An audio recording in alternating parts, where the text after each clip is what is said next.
Last night, the Toronto Raptors got blown out at the Mecca, Madison Square Garden, a place where Michael Jordan put up crazy performances, the place where Pascal Siakam had just last year put up 52 points, a place where superstars are born, they shine or they die, they get booed. Scottie Barnes put up 9 points. The response from Raptor fans was predictable, if not depressing, but it was at least partially predictable. You can't put up 9 points if you're the superstar because the crown is heavy. And I think that's fair. I think it's worth noting that Scottie Barnes did not ask for this, not ask for Pascal Siakam and OG Anunoby to be traded.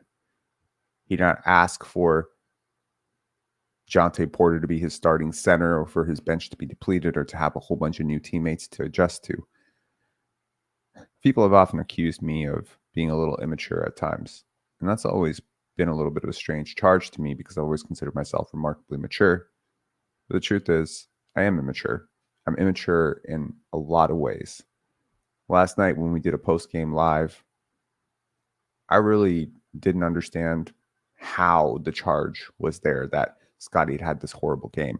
Of course, I had watched, if you can look at that column to the third last number, that's OG Anunoby. 8 points, 9 points, 9 points, 7 points, 5 points, 9 points. He's about to sign a $40+ million contract. How come he gets to have 8 and 9 point games and doesn't have the internet meltdown about it? There's Pascal Siakam. Oh, there's an 8-point game, which followed up a 10-point game. That's 2 games removed from an 11-point game. It's not like he wasn't taking shots in those games. It's not like he wasn't out there and playing minutes. It's weird. There's always excuses. The truth is that Scottie Barnes does not exist on the same plane of judgment or ridicule as Pascal Siakam and OG Anunoby. How do I know this? Well, when he came out and averaged 15 points per game last year, the whole world lost its mind. Scottie Barnes has regressed. Scottie Barnes is not what we thought he was. Well, the question then becomes, what did you think he was? What do you think he is? What do you think he's supposed to be? And what is the measuring stick for him to achieve it? Drake is probably the most popular rapper of all time, given the current population. He's also one of the most hated. One thing that I have never really fully understood is that thing that old men and old women understand. The wisdom of the elder is that the crown is heavy. From whom much is asked, much is expected. It doesn't matter what you asked for. It doesn't matter that you asked for this guy to be traded or you didn't ask for this to be traded. The truth is, we are not going to judge Scottie Barnes' success or failure in Toronto the same way we judged Pascal Siakam's. I have a feeling we're not going to judge Scottie Barnes' success or failure in Toronto the way we judged anybody. Greatness is not for everyone. The crown is not for everyone. And the truth is, regardless of what he pulled or what back pain he was going through, no one is willing to accept 9 points at Madison Square Garden. It's just not done. You just don't get to do it. Isn't that the truth? I think one of the things that I've never fully understood is how a guy can work so hard, do so much, and still be chastised. It never sat right with me when it happened to Vince. It never did. Because I saw the work and I didn't understand it. How come Mo Peake gets to miss a shot? Jerome Williams gets to miss a shot. Antonio Davis has a 2-point game. How come we cry when Vince misses a shot. Well, that's what they're paid for, right? That's what the superstars get all the hype for, the money for. And the truth is that when you are that guy, you are going to be judged not by what you do, but rather by what you don't do. People might, especially if you're big and strong and you have big muscles and everybody looks up at you like a towering Adonis. It's different when you're small. Isn't that true? Allen Iverson led a really strong defensive team with an incredible Hall of Fame center, Dikembe Mutombo. To this day, we say he dragged a bunch of bums to the NBA Finals. That was nobody. He carried. You look at him, right? He's 5'11", 6 feet tall, getting bumped around like a ping pong, taking 40 shots, 20 of which are questionable every single game, trying his hardest. People don't complain about Allen Iverson. I mean, a lot of people did complain about Allen Iverson's shot selection, but nobody complained about his heart or his status as one of the greatest players. And no one really questions that championship run. Well, look at Shaq. Look at Kobe. What do you expect this guy to do? That makes sense. Very rarely do people actually succeed wearing the crown. Most likely they fail. Most likely they fail.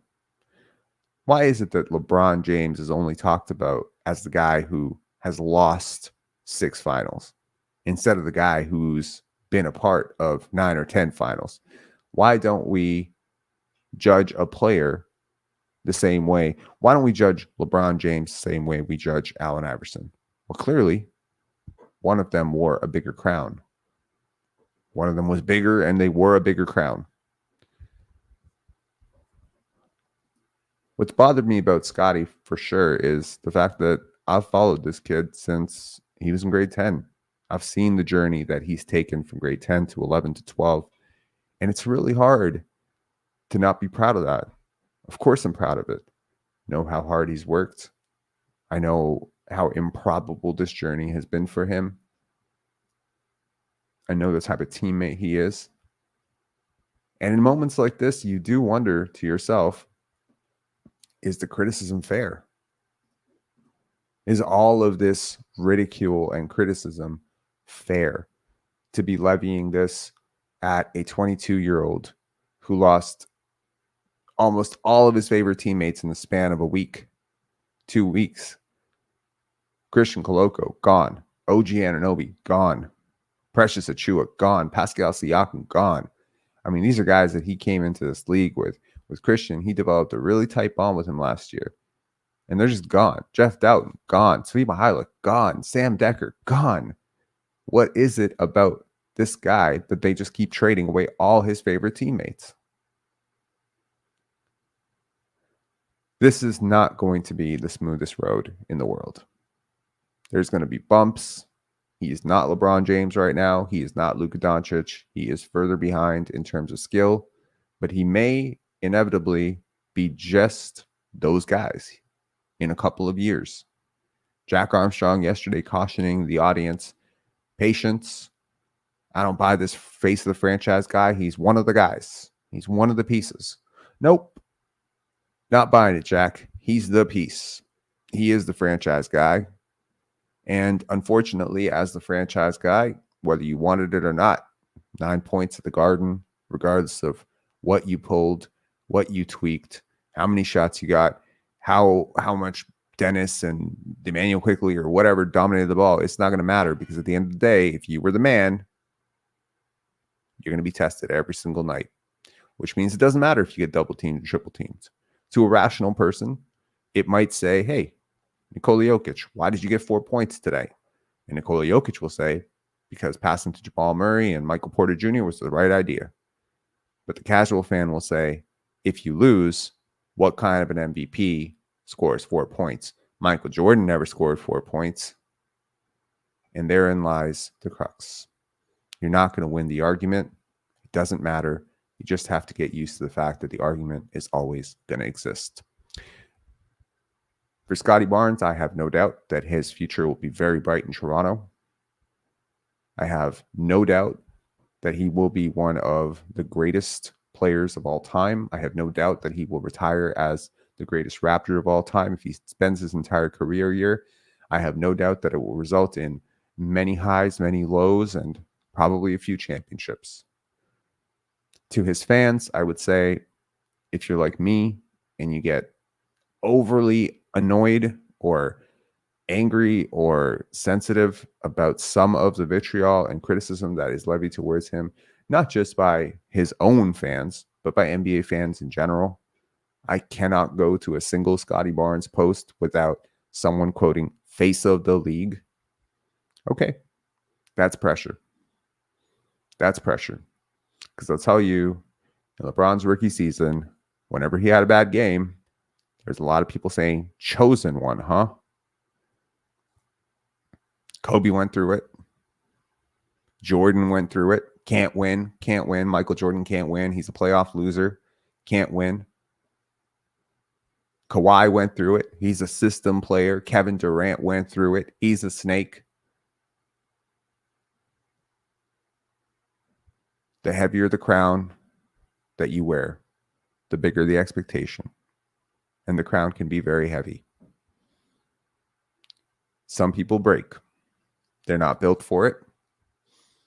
But Scottie Barnes, he is built for it. Whether he knows it right now or not, psychologically, emotionally, mentally, he is a player who is built for this. This is a kid who was ridiculed endlessly in grade 8, grade 9, grade 10. He's too hype. Stop flexing. Blah, blah, blah. He's too tall. He's just a tall guy. Wait till he gets to Division 1. Well, he went to Division 1. Wait till he gets to the NBA. Well, he went to the NBA. And then people say, well, wait till he sees doubles. Well, now he's seeing doubles. And guess what? Within a year, he's going to be shredding those doubles like you wouldn't believe. And at that point, the conversation will tilt to, yeah, but he has no championships. And then when he wins one championship, it'll be, yeah, well, he doesn't have 3 championships. And so on, and so on, and so on.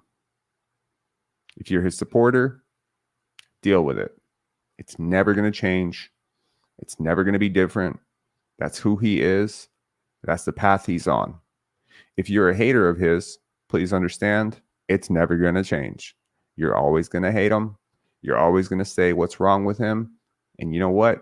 That's okay. Because when you come out and you say that a guy having 9 points, 7 rebounds, 6 assists, or whatever he had last night, when you say that is unacceptable, what you're communicating to me is that you expected more too. And that's okay too.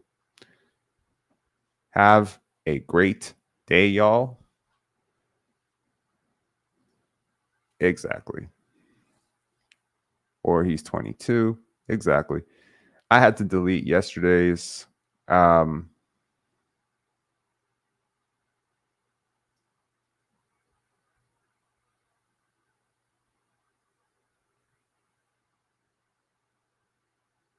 yikes. All of those things that separate those other guys from Scottie's mental toughness. All right. You don't think it takes a little bit of mental toughness to come back from an ankle injury, come into the playoffs and do what he did? Yikes. You don't think that it takes mental toughness to be a top 4 pick? You don't think it takes mental toughness to get up and go to the gym every single day? You don't think it takes mental toughness? You know what I mean? So the truth is that, look, I don't want to sit here after every single bad game that he has and say, I don't want to do these lives. Because yesterday, I did not handle it well at all. I thought I was above it. I thought it was just me last year. This year's fine. Clearly, everybody knows that he's a 22-year-old who's top 10 in value of a replacement. He's had a fantastic season. He's obviously improved. There's no more talk about doesn't work hard, whatever. But I couldn't take it.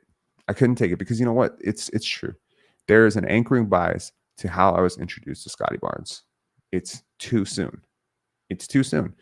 I still see the grade 10 kid who's being clowned on the internet, and I just want to defend him. I just want to defend him because he's my favorite player. But the truth is, I'm never going to be able to do that. No matter what I do, no matter what I say, it's always going to be the same with this guy because he's on a different path. He's on a different course. And that's okay too. So to those people who are going to spend the rest of the day today slandering him, saying, well, this is what we traded Pascal Siakam for. Yes, he is a vastly better player than Pascal Siakam. He's a vastly better prospect. And any general manager in the league would have chosen Scottie over Pascal Siakam. If you find one who wouldn't, tell me. If right now the Toronto Raptors said, hey, Indiana, we are really, really sad about this Scottie Barnes 9 points performance at Madison Square Garden, would you accept Scottie Barnes for Pascal Siakam? We'll just absorb the salary through some sort of cap finagling or whatever. Will you accept this? And they would jump at it. Would they accept giving you Pascal Siakam and 8 first-round picks for Scottie Barnes? Probably, actually, maybe 6. The gap is so big. The gap is so huge. And I'm not trying to pour salt in the wound of, butthurt Pascal Siakam fans right now. But the truth is, it is such a big gap, you don't even understand. And the reason there's such a big gap is because one of them at 22 is having a better season than the other has ever had. Individually, analytically, it's true. And you may not see it.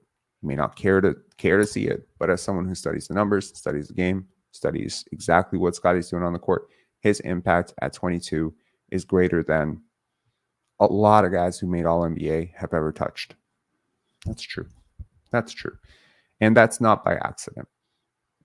That's not a fluke. And yes, he needs to get better, and he will get better, because the best predictor of future success or future behavior is past behavior. And whether it was grade 8, grade 9, grade 10, I have always seen this guy work. Who you are when things get bad, when you lose. I mean, he lost championships. He's lost games. He's lost, a race. He's obviously had a really tough year. Some people, when they have a tough year, they crumble. You see what he went through last year. Media scrutiny, crazy shit. Like, how did he respond? He worked. All summer, he worked. Do you remember Kobe Bryant? Of course you do. Do you remember how adamantly the LA Lakers fans wanted him out of LA? They will never admit that now. But when he launched those air balls, airball after airball after airball, bench him, cut him, wave him, he sucks. This was all the rage. All the rage. How did he respond? He worked. I don't know what it is that separates greatness from not greatness. I don't think I'm great, but I think I have certain qualities that I share with those people. And one of those things is, when things get bad, I work. When I suffer a loss, I work.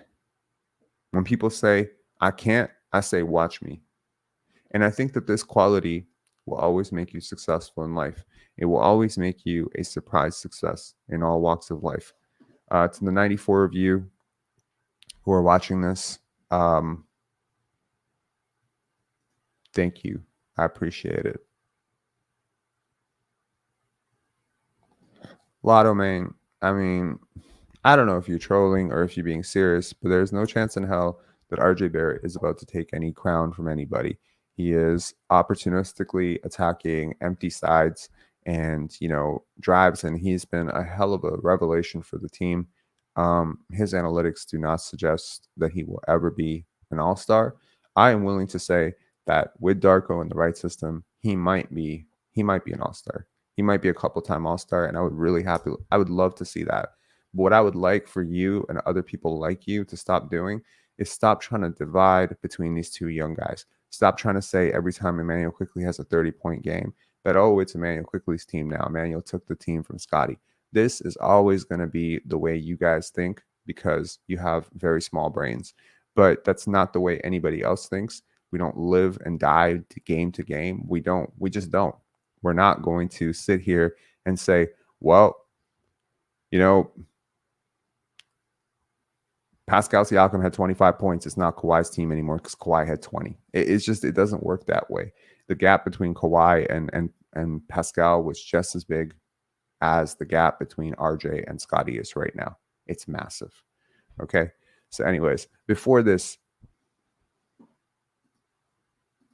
yes, you deleted your live because of a mental breakdown. I didn't have a mental breakdown. I just felt like, yeah, you know what? Like, I mean, I just feel like I don't want to be like constantly responding to something that I don't want to respond to, you know?